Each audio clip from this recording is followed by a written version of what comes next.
schedule.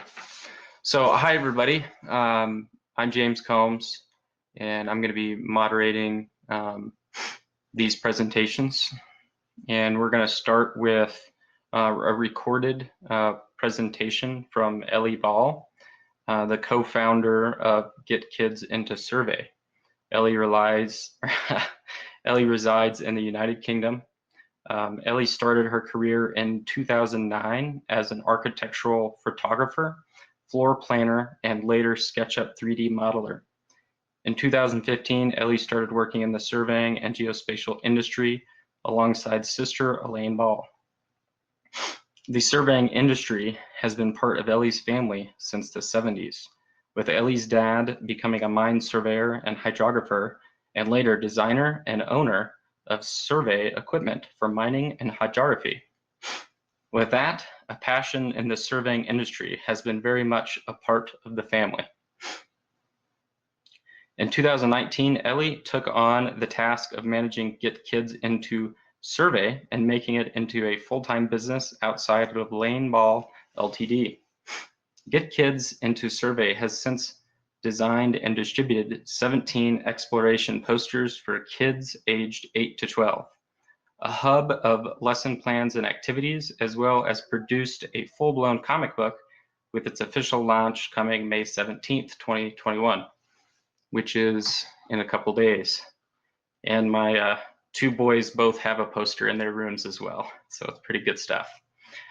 So Ellie's presentation is titled Surveying to Protect Our Environment, How Surveyors Can Literally Save the World, and How You Can Teach Others and Our Next Generation to Do the Same. All right.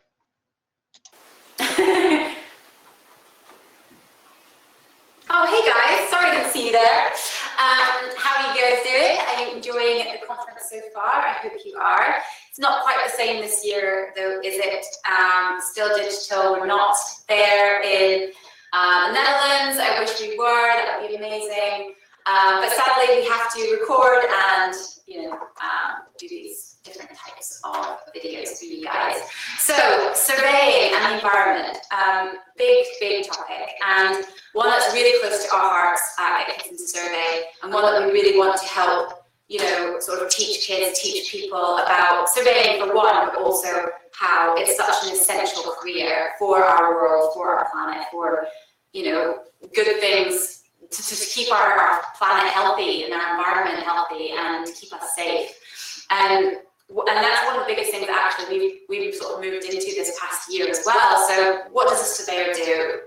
Maybe you don't think about the environment, maybe you just think, documenting, measuring pieces of land or buildings or infrastructure, transportation, that kind of thing. But you don't necessarily think we're saving the world.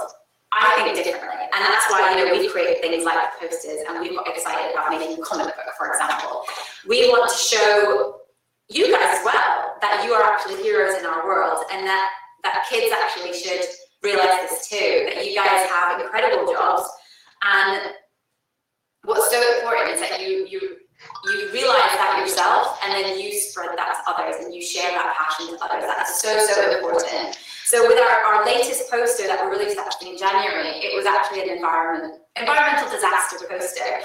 And my whole thing around why we want to create this poster, like obviously we want to teach kids about the environment, why it's important that we protect it, but why surveyors' role in the environment is so important as well, like probably one of the most important, and how actually without surveyors, what would a world look like?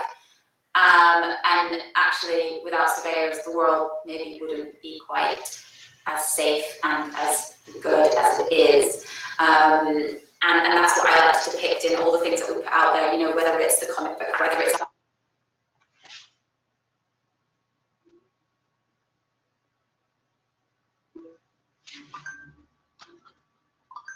and it's completely different to our other posters that we released. Our previous posters were maybe on utilities, transportation, we did crimes and investigation, we did forestry, mining, lots of very important areas of surveying. But it was really close to my heart that we did one around the environment. And so when we came to this one, I didn't want it just to be, the surveyors in here, what they're doing for the environment, and then we maybe just do a little Q&A about what they're doing. I want to show, the disasters. I want to show the extremes. So we've got a volcano erupting, we've got landslides happening, we've got, oil spills happening, lots of different things. Maybe there's been, there's a hurricane, there's a tsunami coming in. And if these disasters are happening, how are surveyors, what's their role in relation to these disasters, these things that are happening to our environment, happening to our planet? And so it's a really important, poster and topic, of course. So obviously, so you can see obviously on this poster, we've got some great, obviously, areas that kids can discuss and sort of say, right, okay, well, how is a surveyor going to prevent, this disaster of the volcano erupting? Like, what could surveyors do? Well, they would monitor the land and any movement in the land. So they would almost foresee it coming, so they could make sure that the island's evacuated. And there's a whole series of people that help that happen. And obviously with the oil spill, we've got obviously clever things like this sort of robotic snake. You've got technology like sonar and all these different things under the water that are protecting us from oil spills, from pipes or from boats. You've got these aeroplanes that have this sniff detection. You've got all these amazing things going on, like surveying related and geospatial and obviously hydrography related work that's going on by surveyors today that actually are keeping us safe, keeping us from our seas being filled with plastic and filled with oil, and our coral reefs, completely dying out. Because if we didn't monitor the world, then we wouldn't realize how bad it's getting. And if we didn't realize how bad it's getting, then we just carry on as we are. And it's so important that we are monitoring it, that we are seeing these changes happen, good and bad, to our environment, that we must protect it. We can foresee, right, okay, now we can make predictions that actually it's, the coral reef is becoming bleached, and, animal species are dying out and things like that. And, oil spills are getting worse, and we can monitor, oh my God, it's going at this rate now, it's going so much faster. So then we can actually all collectively, work together and prevent it from happening in the future. So yeah, so I really want to obviously highlight these areas in this poster and obviously showcase how important the roles of surveyors and scientists, geoscientists, and other people in relation to our industry as well, that really protect the environment, and how, we really need to showcase this. It was quite interesting because both this poster and actually the other poster that we're working on at the moment, which is climate change and space in the Arctic, although they seem to be the most popular for kids and for teachers to want to have access to, because they're such important topics, we actually found that we had less people interested in sponsoring. Companies weren't as interested in supporting it, which is actually quite crazy. We're inundated with sponsorships for things like the transportation poster or utilities poster, for example, and that's amazing. So grateful for that support. But when it comes to something really, really important, that's bigger than us, bigger than an individual, bigger than the industry, bigger than the world. It is the world. We have to protect it if we want to stay here for our future generations to, be safe and enjoy this world as well. We have to protect it, and we all have to do our part. So that was a big thing for me, and I'm like, wow, I really want to keep pushing, obviously, the environment, climate change, but we also need the support of the industry. So it's really important, and also feedback about what we should be showing and teaching kids as well. And another thing, obviously, from our resources. So just so you're aware as well, this poster is live on our website. It's free. You can look at it. If you zoom in, you can review it. There's questions and answers that you can go into it with the kids and friends and whoever else. And we also have a lesson plan that goes with it that teachers can take into classrooms and share this. And they're all free. You can also get the physical copy online as well. You can order it, and you just have to pay for postage. That covers the costs. And then obviously the same will be for climate change once we produce that poster, once we've got the sponsorship. So hopefully, not too long, we'll be able to get some more interested parties sponsoring the climate change one as well. Another extremely important, obviously ties in with the environment, and how, surveyors go up to the Arctic and they help monitor the ice, and they help with, they work collectively with other scientists and other, important people that are monitoring what's happening to our planet. And it's just so important, not just to show in a poster and take it to schools and talk about, but to actively do something about it, to put, I suppose, your money where your mouth is, and to put your action where your mouth is, and actually do something about it. And that's what we're trying to do as well, is produce these posters, produce these resources for kids that teachers can take into schools, that you guys can take into schools, take into your local school, and share with your local community as well. And then finally, we have our comic book, which again is another really important aspect of what we're doing. And this is actually it's actually released officially on Monday, the physical comic book. And I won't go into too much about the storyline, but what I wanted to do with this is not just tell a story about what surveyors do and what is surveying, but it was more about what would our world look like without surveyors in it. And it would just be chaos. It would be, cities crumbling apart because people can't build things without surveyors doing all their work beforehand. The Arctic can't get started before the surveyors been there. You can't do anything without surveyors. To begin with, they are the core. And obviously, like I was saying about monitoring for landslides, monitoring buildings, monitoring roads, and making sure that we don't, if there's an earthquake and things like that, all sorts of things. You guys know, I don't need to tell you what your jobs are, but it's so important that we communicate this to the outside world. We communicate this not just to kids, but to your friends, to your community. Explain what you do and how important it is. And then obviously go into schools and express that as well. You just have to show your passion about what you do. And maybe you just do, cadastral surveying, or you just do one area surveying that maybe, doesn't go to the scope of go to the Arctic and monitor icebergs or whatever. But your industry needs your support as well. And if we want to stay strong and continue growing as an industry, we need to talk about it, we need to communicate it, and that's where we need everyone's help to do so. So finally, sorry, about the comic book. So obviously it's about a world without surveyors, it's crumbling, and then we have these 4 characters in the front here who are actually the Geo Squad, and they help save the planet, save the world, a future world that has completely fallen apart because all the surveyors have died out. And this is the last surveyor at the top here, and he's actually based on mine and my sister's dad. And he was actually mine surveyor and hydrographer, so it's been in the family since the 70s. And it's a very important to our family, and to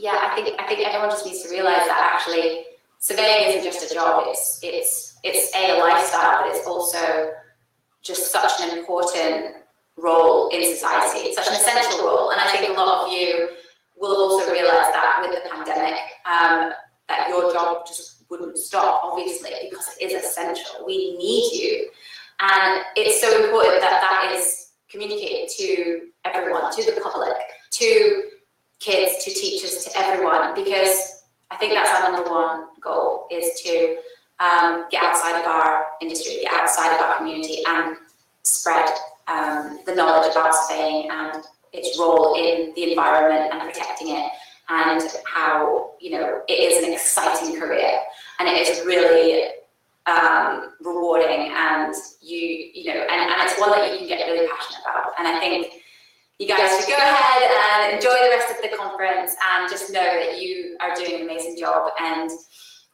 keep spreading your passion, and keep learning, and keep sharing it with others. Take our resources, they're free. Just go online, you can download them, you can order them, and take them to schools and talk to teachers and share with your younger siblings or your cousins or whoever. Just keep talking about what you do and how it's important, and just yeah, just go on with meaning and excitement. And yeah, I hope you enjoy the conference. And sorry if I've gone over my 15 minutes, but I won't be around for the Q&A sadly, as this is pre-recorded. But I hope you have a wonderful show and hopefully speak to you soon. Okay, bye guys. Okay. All right, so our next presenter is Ana Rios. Ana Rios is a RPLS and owner of Rios Geo LLC. She's the president of Future Surveyors Foundation, founder of the Women Surveyors Summit, member of both the National and Texas Society of Professional Surveyors, former FIG Young Surveyors State Representative, and served as an adjunct professor for Austin Community College. Ana received the Texas Young Surveyor of the Year Award in 2019 and remains active on many committees to promote the land surveying and geospatial profession. The title of Ana's presentation is Sustainability in Surveying, Our Profession and Our Careers. Okay. So sustainability in the survey profession. First, to talk about sustainability, you really want to talk about what that means. And really it means meeting those present needs without compromising the effects on future generations. So when you're talking about sustainability, there's 3 standard pillars that are discussed typically when you're talking about sustainability, and that's economic, environmental, and social. And those are also called profits, planet, and people. And when you're thinking about sustainability, you often think about pollution, water shortages, global warming trends, your natural resources, and possibly even new construction, your green builds or your eco-friendly construction of new buildings, as well as renewable energy sources. But how do we become sustainable in our profession and in our career? You want to take a closer look. You want to look at the history of the profession and how it relates to sustainability. You want to analyze that history for the strengths, weaknesses, opportunities, and threats, your SWOT analysis. And then you want to plant sustainable ideas. You want to brainstorm to find out-of-box ideas that can adapt to create firm roots for healthy growth. And you want to analyze those ideas and how it can impact the future. By implementing those ideas to withstand storms and produce a sustainable future that will continue to provide seeds of opportunity for future generations. One of the things with the pandemic that we found was that a lot of people started to work from home. So that's one of the obstacles that came up due to the pandemic. And so people had to adapt. So when we're talking about sustainability in the profession, first we want to reflect, because without knowing where we came from, it's difficult to know where we're going. Adaptation, changes in technology, the profession, society, culture, world events such as the pandemic. The salaries, right now salaries continue to increase because of the supply and demand. We definitely need surveyors across the country in the US, and the salary continues to increase in most areas of the states. And then you also need perseverance. You need to continue to challenge the status quo, challenge yourself, others, the way we do things. By pushing those boundaries, we'll make a better future for the next generation. One of the ways that we can build sustainability in the profession is through workforce recruitment and development. This is really the largest way to ensure the profession is sustainable for future generations. We can do this by creating visibility. We want to make sure that surveying is a visible career. It's something that most people don't think about. And if we can get that to change to where a lot of people think about, oh, maybe I should go into surveying, or I should consider a surveying career, then that's creating that visibility if they can see that and think about that in the future. We also want to show all types of people in surveying. There's opportunities for everyone. We have field staff, office staff, we have survey technicians out in the field, we have CAD technicians in the office, We have all types of opportunities available, including leading up to project managers and business owners. There's so many opportunities for surveyors. If we reach out to schools and teachers and counselors, we want to share our passion about the profession with others. And we can also team with existing organizations that are already promoting the profession. One example would be the Get Kids Into Survey that we just heard from Ellie Ball about. After creating visibility, or while we're creating visibility, we also want to provide support. This is support for people that have already chosen surveying as a career. Retaining workforce could be considered even more important than recruitment because they're already in the profession and we don't want to lose them. We want to provide mentorship and training opportunities for those interested in growth. And we don't want to focus on the negative. Shift that focus to learning opportunities and personal and professional growth. Another way to build sustainability in the profession is through our processes and procedures. We need to understand the history, the processes, the procedures, the monumentation, the documentation, all the things that go into surveying.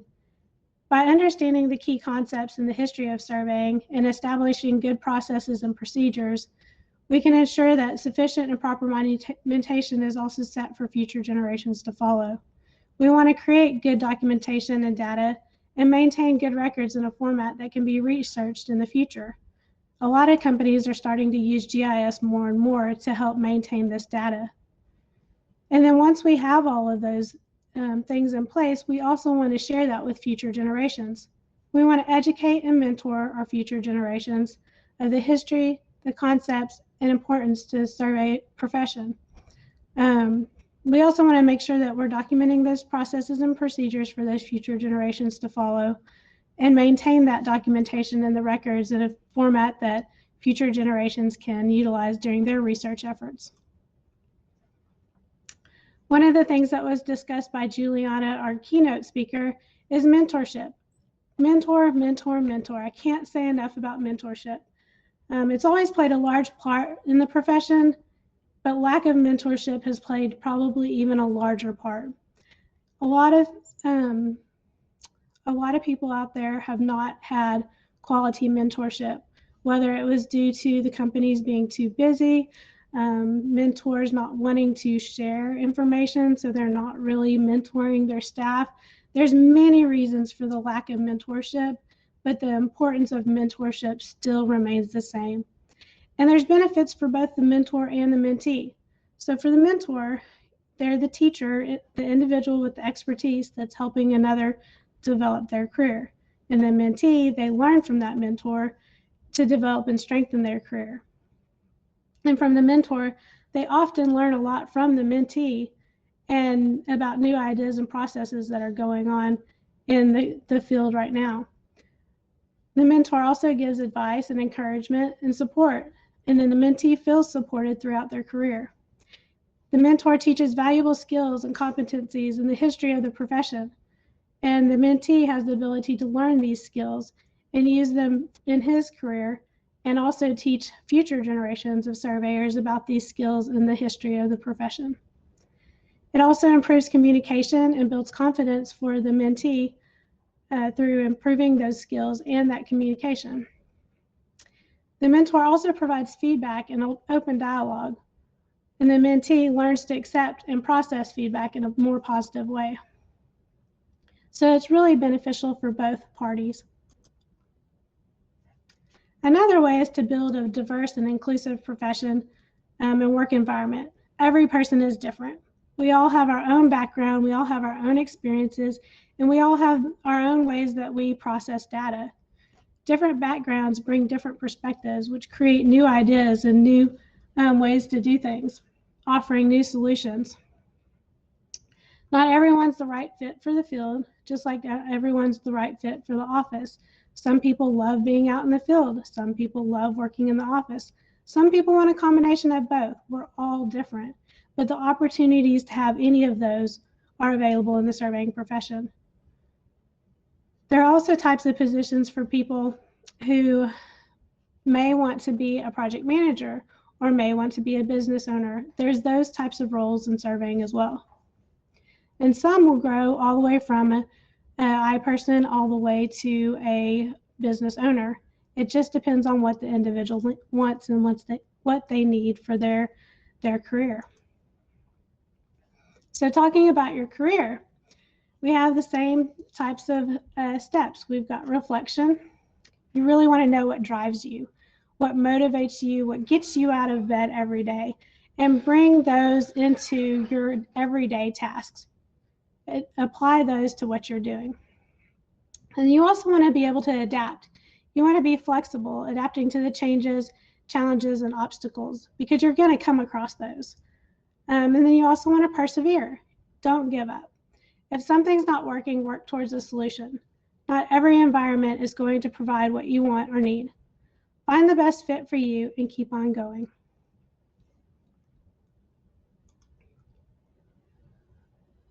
So one of the ways to build sustainability in your career is through personal and professional development. You always want to have a positive attitude.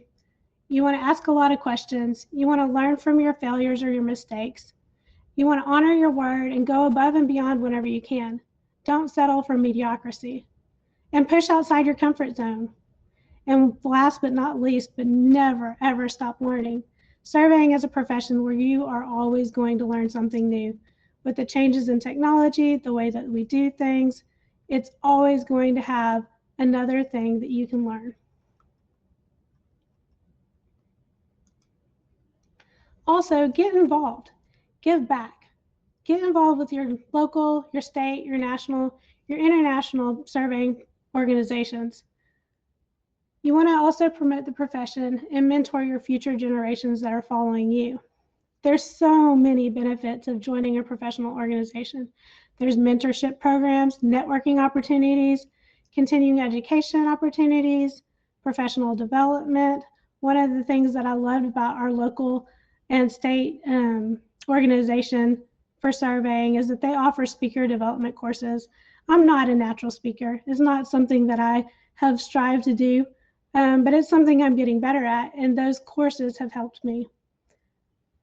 Also, there's access to resources, new ideas and perspectives. You can develop your own personal brand, your own reputation, and your name for yourself.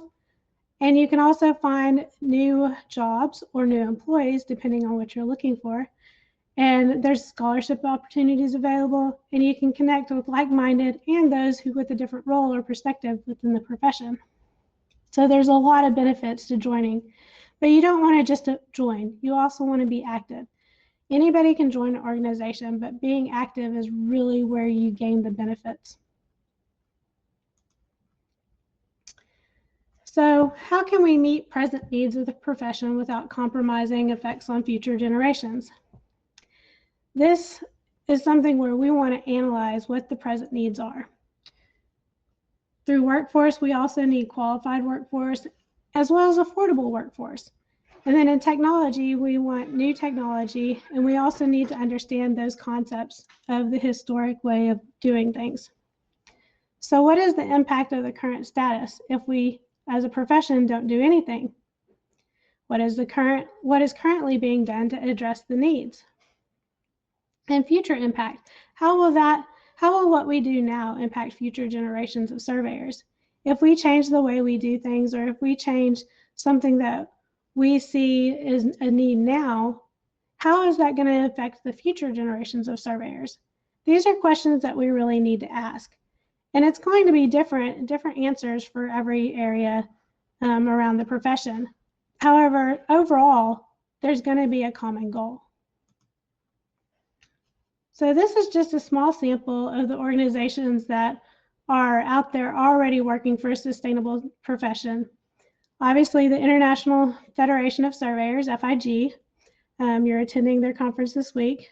So that is the international organization representing interests of the surveyors worldwide. And then we also heard Ellie Ball from Get Kids Into Surveying.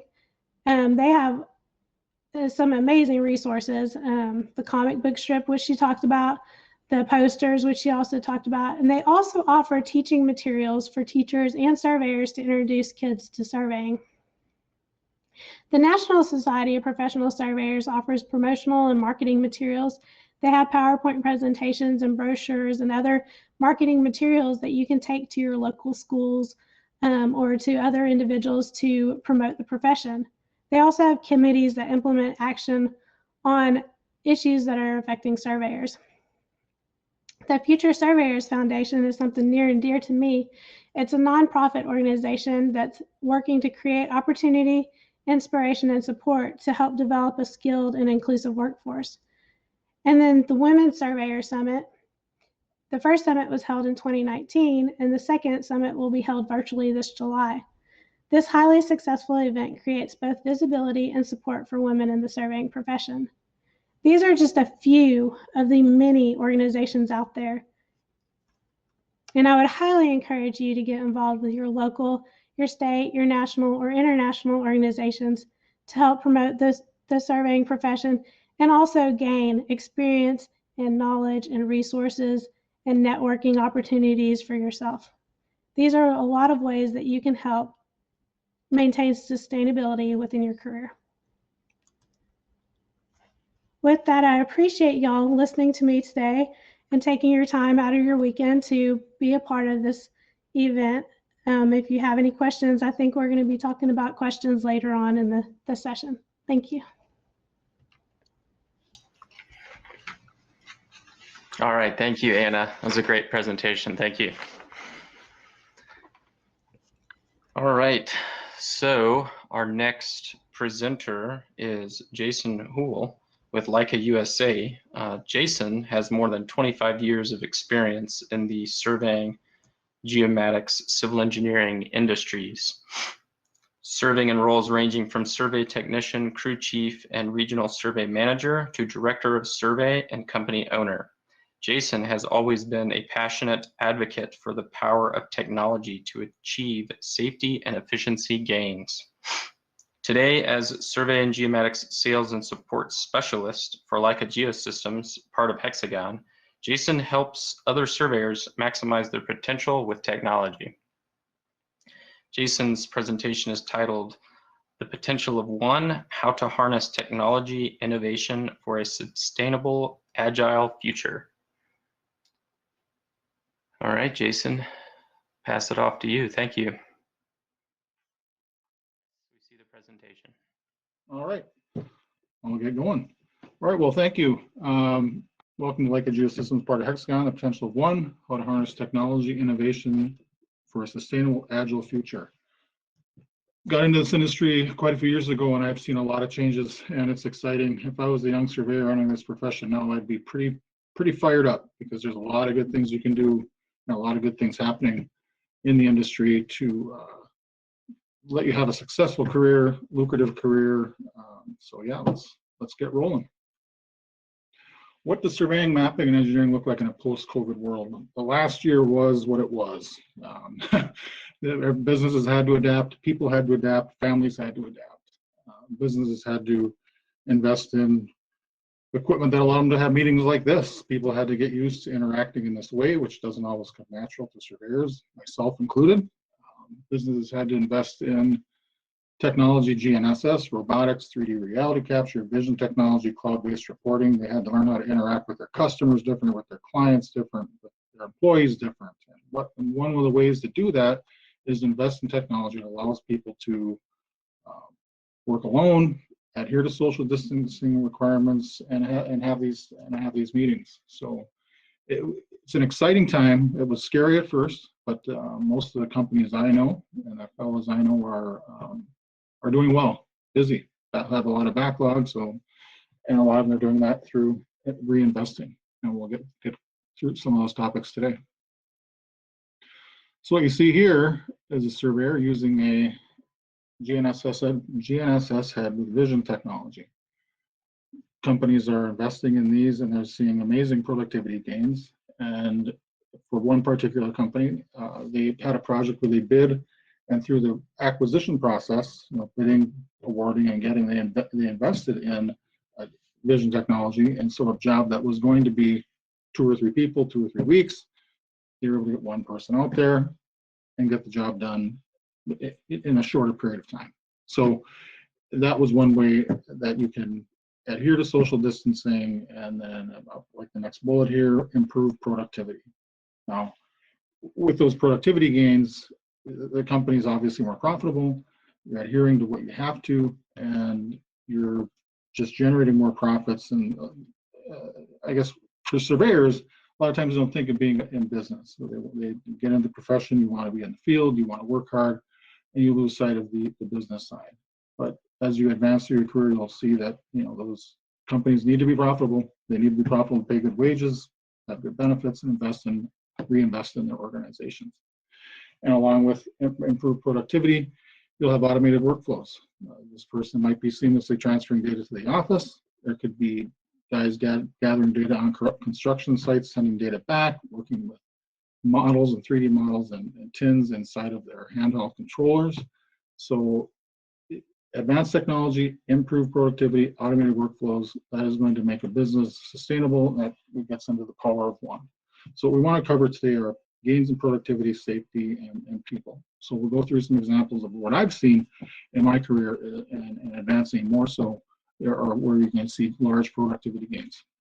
One of those areas, automation of construction staking. You have contractors who are investing large amounts of money in stakeless grading. You have construction line surveyors investing large amounts of money in robotics, controllers that can handle large amounts of design data, and GNSS as well. And so surveyors are going to be working on both sides of that. I know guys coming out of school who land on the contractor side and they land on the surveying side. In my career, I've spent long days pounding hubs, calculating points. Well, those days are pretty much over, and you're seeing a lot of organizations now investing in these. It's becoming very mainstream, but you can really see the difference in you get a phone call on Monday, hey, we got a crew moving in on Wednesday to do some concrete paving. That at one point in time meant pack up the crews and get pounding hubs. Well, not necessarily anymore. Pack up a crew, go set precise control, and then work with the contractor on their stakeless grading operations and work with them where you have to do some conventional staking for hand force for concrete, things like that. So automation of construction staking, exciting. As young people, you should look at that and say, man, what an opportunity, because like I say, you're working smarter, not harder in a lot of ways in this profession. 3D scanning, this particular project, familiar with this, you have a crew go out, they want to, the engineers need to do some type of a design, and instead of shooting it traditionally and having yourself out in traffic, you do a scan. Now you still have to set your control, you have to have precise control for everything you do, maybe with scanning a little more dense. However, in this particular case, they chose to scan it. Well, what does that mean? That surveyor was probably in a median or in a safer area with the scanner and produce this data set. Now, you could look at this and say, man, that's too much data, that's not enough. Well, in this simple case, if there's standing water under that overhead bridge, maybe you have a situation where you need to raise the profile of the road. Well, then it comes in the question, well, if we raise the profile of that road, does it impact beam clearance? Personally, I've been on jobs where I've seen large panels of concrete removed over 500. It didn't meet the spec for clearance, and out it came, and it was an expensive change. So 3D scanning can give you a lot of data where it can flush out problems that are, yes, it's a redesign or you need to do a little more work on that end, but it's a lot easier to discover these problems during the design phase versus during construction. Cheaper, doesn't cause delays, nearly what it does finding during construction. Another new change is visual positioning technology. And what you have with that is the new head can say this is an ALTA survey, an ALT survey, an ALTA survey, or for those of you who are familiar with that, or any survey with a spec.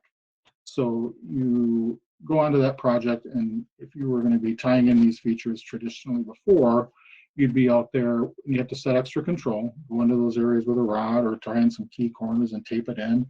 But in this particular case, the surveyor was able to go out there and walk this area with his GNSS head and get these pictures and create the points he needs for his survey. As long as it meets its spec, you're good to go. So this is an exciting innovation that has come along recently that has changed the way work can be done.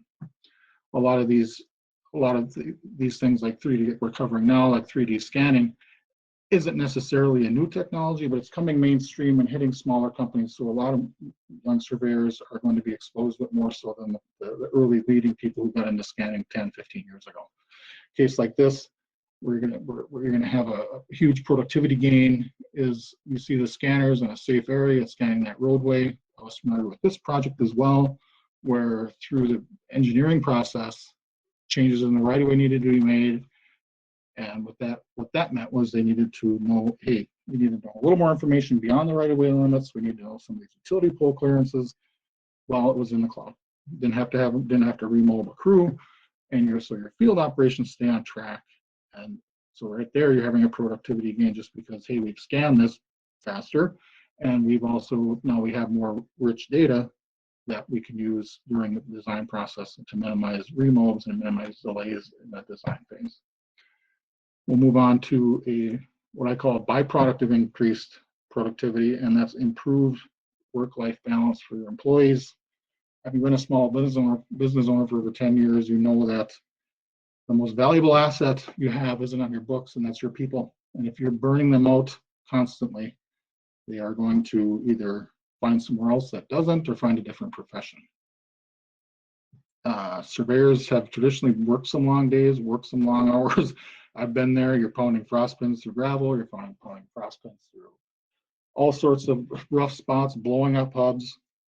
Well, in a lot of cases, like we've talked about with stakeless grading, a lot of that has changed. So instead of, in the example of that crew calling you and saying, hey, we have to have a crew in there on Wednesday, you don't necessarily need to be pounding hubs till all hours of the night, Monday and Tuesday. You can go out, set control, give those XYZs to the contractor that's coming in, work with them on, like I say, they'll get in there, they'll set their equipment up with their 3D model, and I believe that's another business opportunity for surveying and engineering firms is building 3D models. I mean, it's been going on for a while, but there is some intricate stuff that needs to happen. So improved work-life balance, don't forget that as part of changes in technology, along with what we'll cover next, which is safety.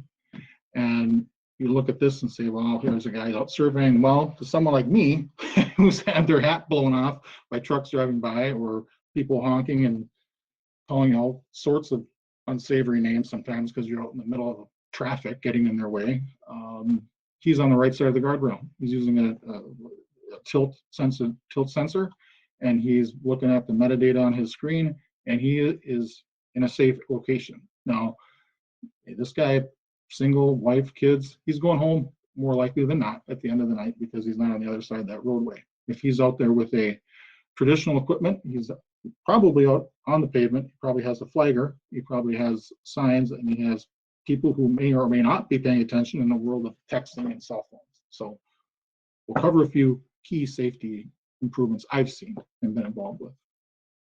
Again, back to 3D scanning, a project that was bid by a company, 2-3 crews, 2-3 weeks, guaranteed. Well, got in there, said, hey, how about what do we explore a scanning opportunity here? The control work was done, probably a little more dense than would have been otherwise because scanners can survey what they see, right? So the control work was done as it always would have been, run levels through the control, get a good XYZ, but instead of doing it during the daytime, in traffic with flaggers, we did it at night. And you can see whoever took the picture, another man up front, this project was scanned in 3.5 days. So increased productivity, increased profits, that business is sustainable, those profits are reinvested either in their people, their benefits, or their technology, and overall business sustainability is better. But the biggest part, don't forget about safety. Keep your people safe. Another example of safety in this case, what you see there is a project I was involved with where we had 120 rail prisms out there. Pipeline bore going under there, high-speed rail between 2 major cities in the Midwest. Twice a day rolled through there from east and west. They needed to know when there was a pipeline bore that those rails weren't moving. So what do we have to do? We have to put 120 rail sensors, prisms out there and monitor those for movement. And it got it to be a point where it was in real time 24/7, because when the pipeline bore entered the railroad right of way, it had to be operator of the railroad said, once you're in our right of way, you're 24/7 to get in and get done. Well, if we can't monitor, they can't push pipe. So we had to come up with a solution to accomplish that. And again, just imagine it's 1970 and you do the same task. You have people out there in that right of way walking those rails. Sometimes there's big trip hazards. You can see there's snow, the sun's out. By noon, there's melting. The 24/7 operation, now it's going to freeze overnight. So again, automated workflow with, and this had cloud computing as well. So that's a whole, we'll talk a little bit about in the next slide. And this will be the last slide on safety, but we had a major rail yard in the Midwest near the border. Cars coming in and out of there at all times, forwards, backwards, slow, fast, you name it.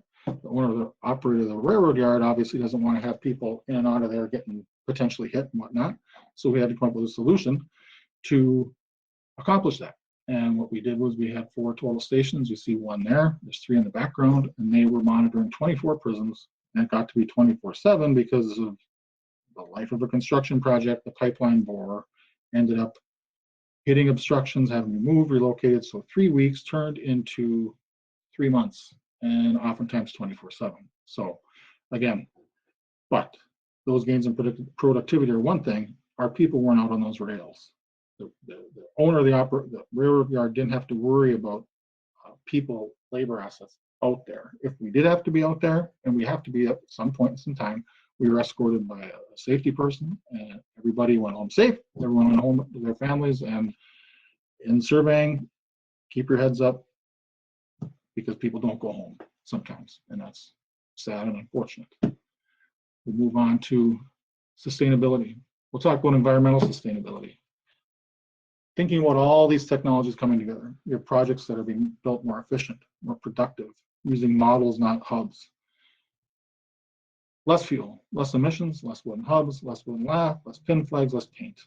So there's an aspect to that. And when you build 3D models, your project footprint does become smaller because you don't have people up setting slope stakes 5 or 10 feet beyond limits. They're building models within their project limits and impacting with as small footprint as they can. And like I said, along with that aren't miles and miles of wooden hubs, miles of lath, ribbon, paint, the whole smash. So think of that aspect of it. And look at this site here. This is pretty standard. Everyone's probably seen them. Improved productivity and automated workflows are good for the environment in this case too, because of the reasons we talked about. Sustainability, emissions. There's a lot of trucks rolling around there. They probably have the models in them. And what you don't see in this picture are surveyors. If this picture was taken in 1980, you'd have surveyors on their hands and knees, driving hubs, putting whiskers on hubs, all that would be happening. But we've minimized it. It's been minimized through technology. Again, safety, sustainability. Look at all our equipment. That's one thing. You look to the left side of the picture, you see two-way traffic on what is one of those will be a two lanes the same direction. You have traffic out there meeting oftentimes on temporary pavement, often on widenings, lane crossovers, all kinds of things. If you can shorten the life of that construction project, do things more efficient, those situations don't last as long. And so all through this, think of sustainability and safety as well. So I'm getting close to the end here.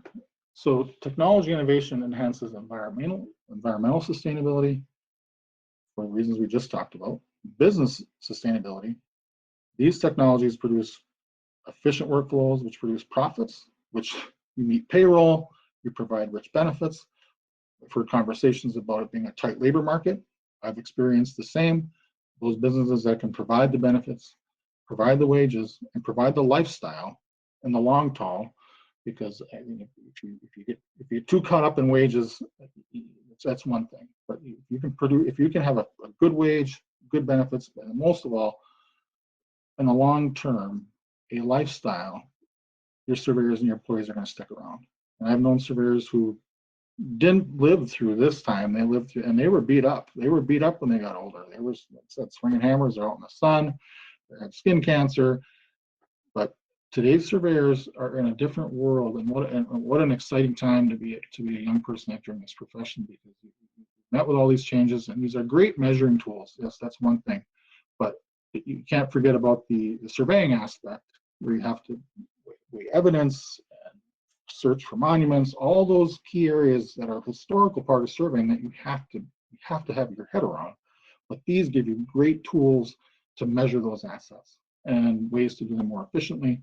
So you're personally you're better off, your business is better off, employer is better off, and the profession of land surveying is better off through the innovations that we're seeing in technology. So with that, are there any questions? And I think I am done. All right, thank you, Jason. All right, we're gonna move on. Thanks again, Jason. Last but not least, we have Brent Jones. Brent A. Jones, PEPLS, is a global manager, cadastre, land records at Esri. Brent has been with Esri for over 15 years. Brent Jones oversees Esri's worldwide strategic planning, business development, and marketing activities for land records, cadastral, surveying, and land administration. As a recognized innovator, Jones specializes in modernizing existing land administration systems and designing new GIS-based cadastral management systems for small and large governments globally. He is a licensed professional land surveyor and engineer, past board member and president-elect of URISA, recipient of the 2019 URISA Leadership Award, past president of GITA, Geospatial Information and Technology Association, and a current member of UNGGIM LAS, United Nations Committee of Experts on Geospatial Information Management, sitting on the Expert Group on Land Administration and Management. Established in 1969, Esri creates systems that drive all components of land and cadastral administration, including addressing, registration, taxation, valuation, planning, and development.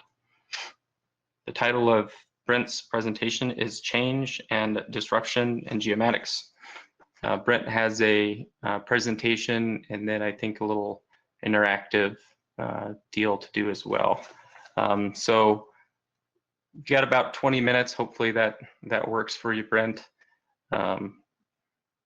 So the floor is yours. Thank you.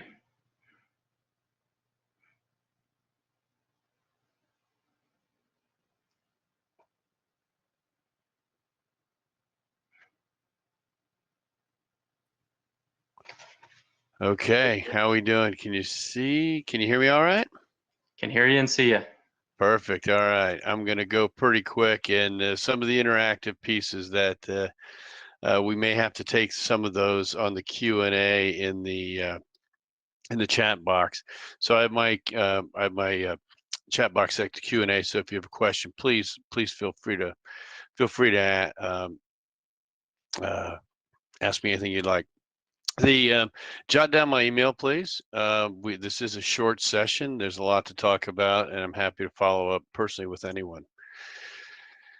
Working on the theme of this conference of sustainability.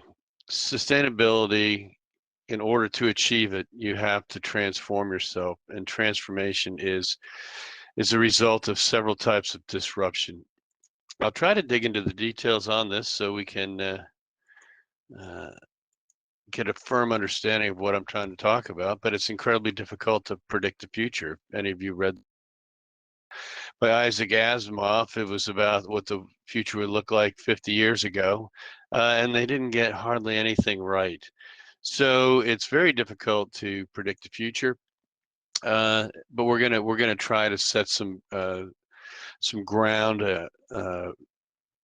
fundamental ways to think about how to handle the future. Okay, whoever thought that the world's largest media company would have no journalists, sorry about that, would have no journalists, no content producers, no photographers. The world's largest hospitality company has no rooms, no receptionists, and no free breakfast.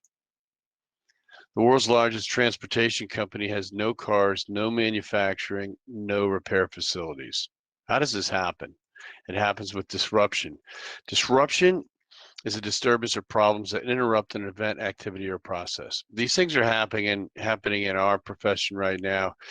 The previous presenter did a good job showing how some of the modern technologies is changing how we did things for many, many, many decades. But one thing that happens in disruption in technology and in business is when these elements, different combined innovations are put together in different forms. And I'm going to talk a little bit about Uber because it does a good job of it's a good exemplar of this. So first off, there's the cloud. We didn't have the cloud too long ago, but it was necessary for Uber to function. If you don't know what the cloud looks like, I live in Northern Virginia, and here are several data centers, and that's what the cloud actually looks like. So what else had to happen was we had to be able to download and use apps, and that really didn't happen until 2007 when the iPhone came out, and not just young people that are high tech, but older people who actually download apps that can use your flashlight and magnify the menu. So the ability to download and use an app was important. Of course, GPS, and I don't need to go into great detail here, but when President Clinton in 2000, actually in May of 2000, I guess it's the 21st anniversary of selective availability being turned off, which enabled high accuracy, easily done.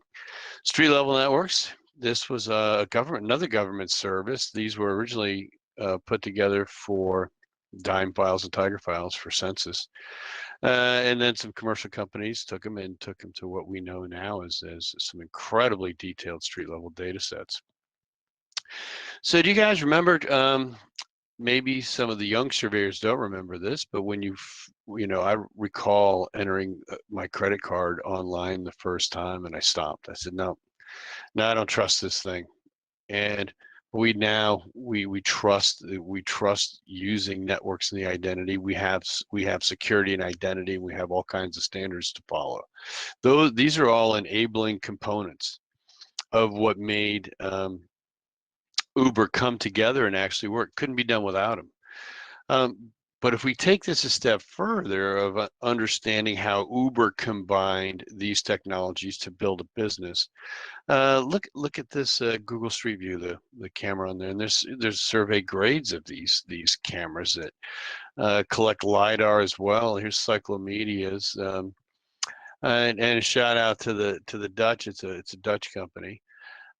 And these guys can drive the speed limit and capture single centimeter information, street furniture, and visualize and measure from that data. But why did three German car companies? You can guess which three. I mean, I think I only know of three, but three German car companies got together and chipped in to buy a big stake of the company here. Why did they do that? It's brilliant. It's combining different technologies for a disruption that's coming. Every German car can become a sensor, real-time sensor, locating guardrails, locating other cars, communicating with other cars. So combining what we would consider to be survey technology had this nice convenient viewer, turns into an engineering grade measurement tool now, and now they're plopping that on mobile devices, and i.e. cars, and changing the way we think about autonomous driving. So if you want to take a stab at what's going on, or just a guess, go to this website, willrobotstakemyjob.com. And if you're a surveying and mapping technician, they predict you're doomed. Okay. What do we do about that? When the predictions are out there that we know what's going on, and this disruption, this will be the first one that affects white collar workers. Most of the technology disruptions in the past affected manufacturing and some other ways we do business. This one's going to affect us. So we have all these different ways to observe and collect data, and now using artificial intelligence of mimicking how we actually think. and what we actually produce. So as surveyors continue to evolve, what's next? I don't know, but I'm going to give you some thoughts. If we look at spatial technology or geospatial technology, it all combines together in the similar fashion that autonomous driving or Uber assembled a lot of innovations outside that domain to create new disruption. And that's what GIS is doing. It's taking new measurement technologies, LiDAR, and file structures and business processes like BIM, even going to crowdsourced data and permanent IoT sensors that are, we can say IoT, Internet of Things, but really, it's just sensors being connected and knowing what's going on and using and distilling that information, abstracting it for better understanding. The computing, the old Moore's law, computing, computing power doubles every 18 months. Well, the cloud makes this so scalable. One example of this, and technology so much easier to use now. It took a couple days to stand up the Johns Hopkins coronavirus dashboard. Many of you may know that that's Esri technology, and it perhaps is the most viewed map in the world now with over 2 trillion views. Amazing what can be done by combining a few different things together. And the science and understanding of and how and what we do with this data. So we look at distributed and cloud computing, combine that with the vast amounts of data, distributing that over the web into mobile devices. It's really changing how we store, manage, communicate, and make decisions with data. So you've seen this in some other slides, but sustainability is the ability to be maintained at a certain rate or level. How do we do that with this level of disruption? That's a tough question to answer. I think you do it through transformation, which is a thorough dynamic change in form or appearance. I contend that transformation is disruption that you do to yourself. Maybe that's the industry as a whole. Maybe that's your company or your work group. Maybe that's yourself. And primarily, I'm going to talk about just yourself for a few moments. When we talk about innovation and we talk about how to think about things, I love this quote from Henry Ford. If they asked me what they wanted, they would said they wanted faster horses. Well, we need to leapfrog and get ahead of these small incremental changes. Measuring devices, everybody's got them. Okay, measuring is not solely in the camp of the surveyor anymore.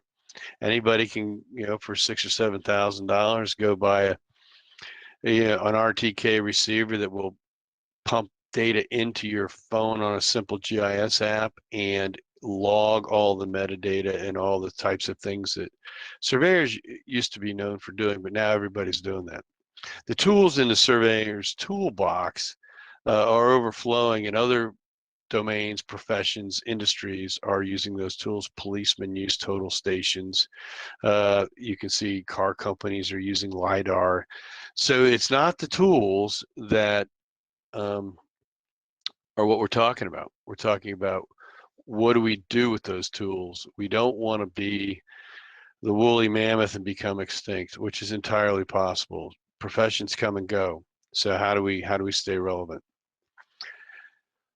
One way is to think about how technology evolves and jump into that evolution. Which things interest you? And I think Anna did a nice job in her presentation.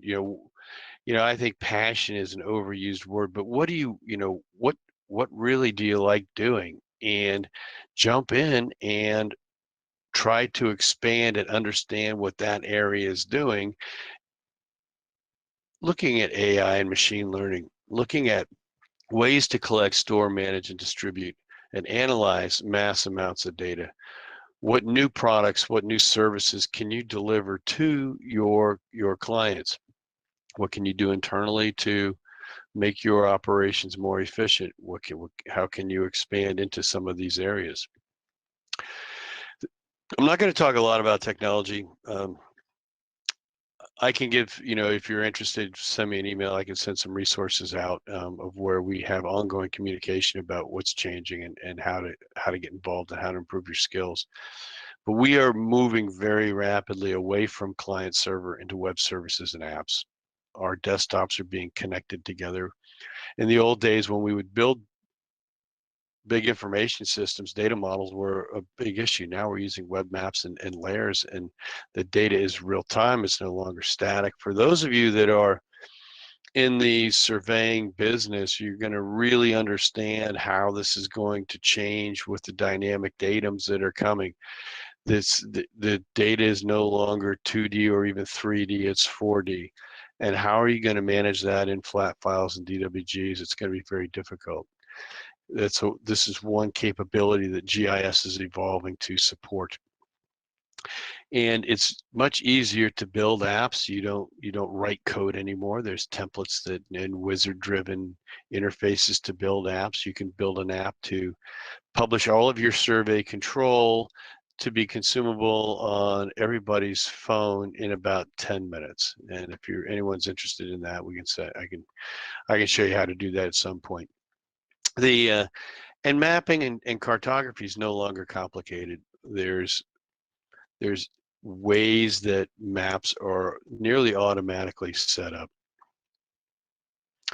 So discussing these web services, what GIS does is it takes all types of data, imagery, tabular data, unstructured. We're pretty familiar with vector and 3D data, real-time data from sensors, and LiDAR and CAD and BIM data. And it takes that data and abstracts it from a database into services that power desktops and apps. There's analytical apps. There's apps that we use in the field for taking information from the field and bringing information back from the field.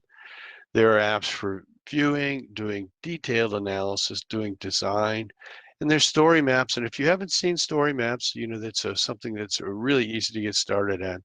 The guy who invented story maps was the chief cartographer at National Geographic, and he said when you read National Geographic, you look at the pictures and look at the maps, but very few people read the text, and that's what story maps are designed to do. Help to use some maps and graphs and charts and pictures to tell your story.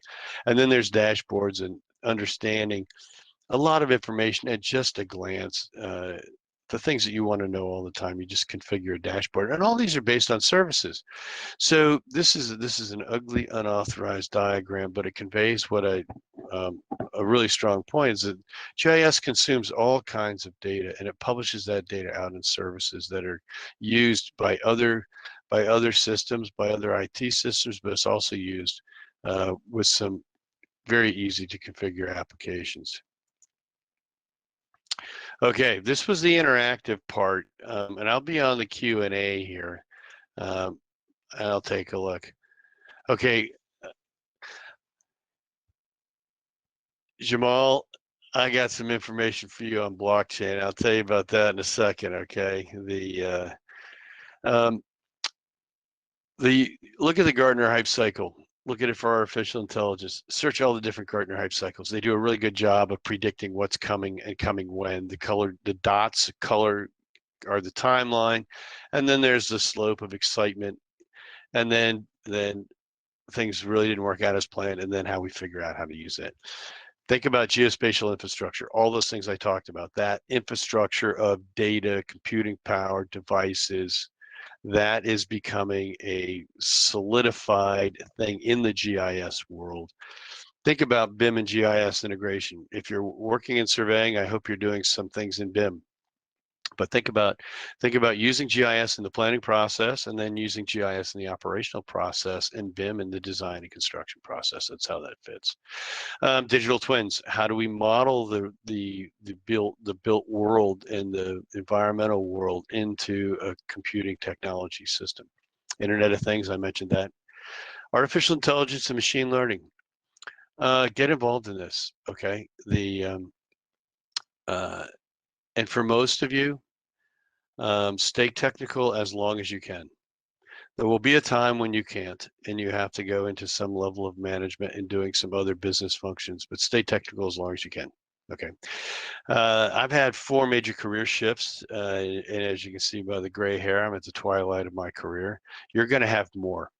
And the previous speaker mentioned this, and he did a good job of saying, you know, the things that are going to happen during your career are unbelievable.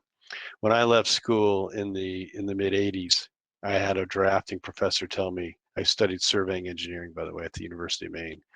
And he said to me, he said, you're just going to have a wonderful career. The things that are going to happen are unfathomable. And they were unfathomable. And it's the same with your career. So stay technical as long as you can. Get involved in some cybersecurity.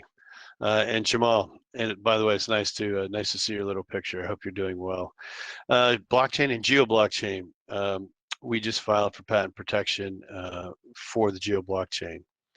Blockchain can combine, in the cadastral world, it combine the rights into who has use of those rights. In land, we think of rights, responsibilities, and restrictions.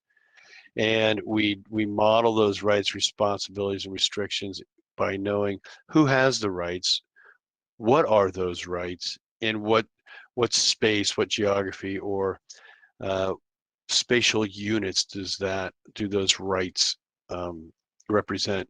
With the geoblockchain, we can model those things and secure individuals' rights to specific spatial units or different parts of land. That's modeled well in the land administration domain model.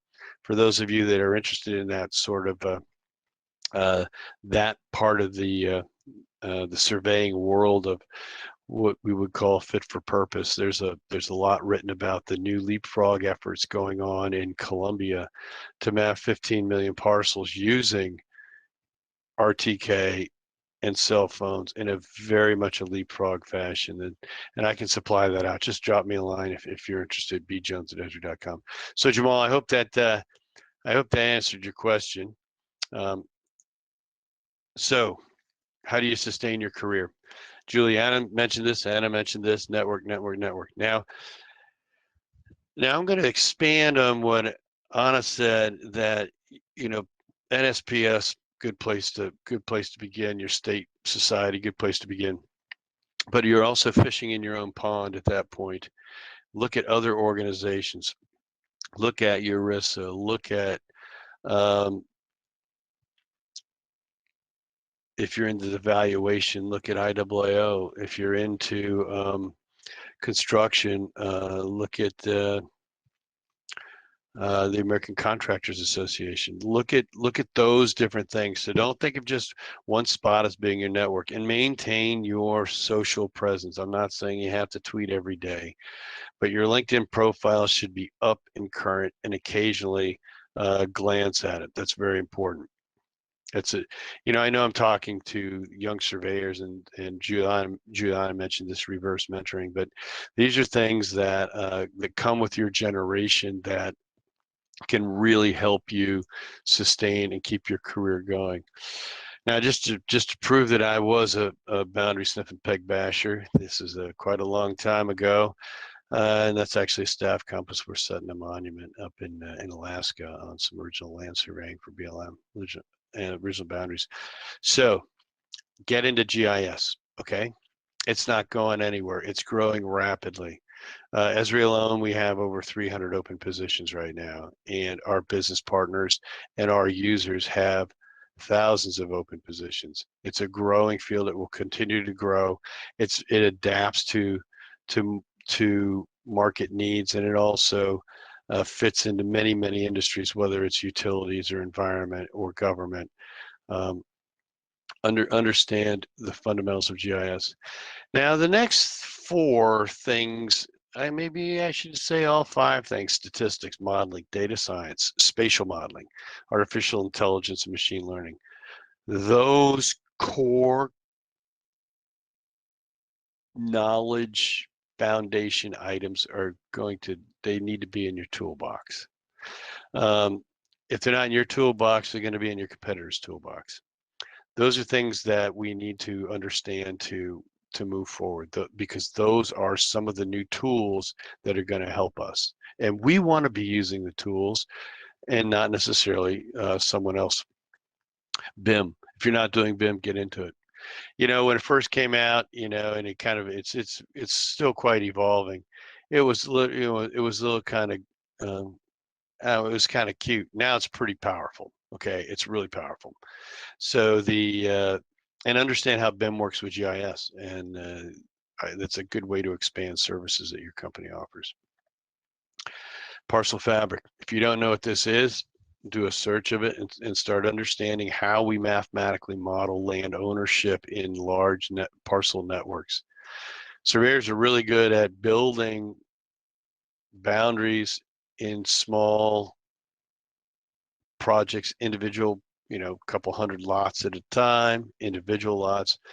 But when you do this at a citywide basis, a countrywide basis, you need to use the Parcel Fabric, and there's growth opportunities there for surveyors. And it's not going anywhere. That's some purpose-built technology that has an incredible amount of R&D behind it. The understand system architecture. I'm not saying you should be a system architect, but understand web services, understand feature services and map services, and understand how these things work together, because systems communicate with IT systems communicate with each other using services. And it's not going to be too long that you're going to be tapped into one of your customers. Maybe you guys are doing it now. One of your clients' systems, and you're going to be delivering them information via services, and they're going to see what you're doing, and you're going to provide new capabilities. So you don't have to be a system architect, but you really kind of need to understand what it's about. All right. This is my last slide, and hopefully we can generate some questions, or we can do that at the open question session with everyone, I guess. Darwin actually didn't say it like this, but it's attributed to him, and I really like it. You know, it's not the strongest that survive, nor the most intelligent. It's the ones most responsive to change. So we don't have to be the strongest, we don't have to be the fastest, we don't have to be the smartest, but we do have to respond to the things that are changing and adapt. That's how we sustain our individual careers. That's how we sustain our companies, and that's how we sustain our profession. So with that, James, I'll call mine to a close and take any questions if there are, and if we're going to have the panel, we can do that. All right, well, thanks a lot, Brent. I think we need to go move to the reception and then the interactive plenary session. So I think you will click on the reception button, and then you should be able to see the interactive plenary session as an option. Okay, very good. Well, thanks. And anyone, if you have any questions, bjones@esri.com. Don't hesitate to drop me a note. Thanks, James. Thanks a lot.